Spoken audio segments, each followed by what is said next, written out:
Jatend migao mar aluora Piny oyango ni gichano tengo kata keto thenge odiochieng achiel ma jo Kenya duto biro dhialo e nyasi mar pidho yien e pachoka kaka yorno maneno ni ochop lek jatend piny William Ruto ma dwaro pidho yiende bilion 15 e aluora ma pachoka.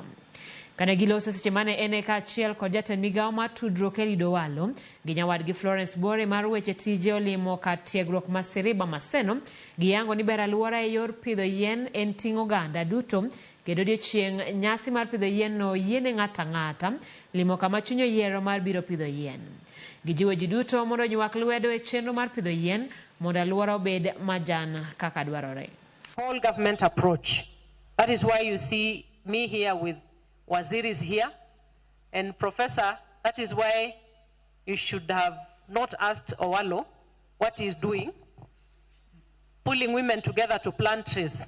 We are doing this in a whole government approach because my ministry is only a coordinator. The ministry cannot do 15 billion trees.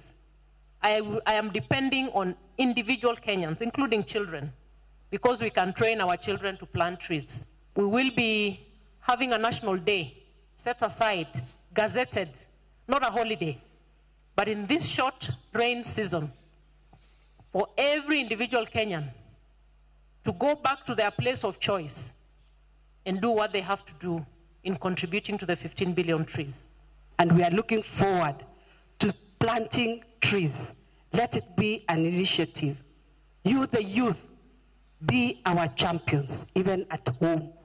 Be able to tell your parents, your siblings, that it is important, and you give them the importance of planting trees. The honors should be on all of us in our individual capacities, starting with the students.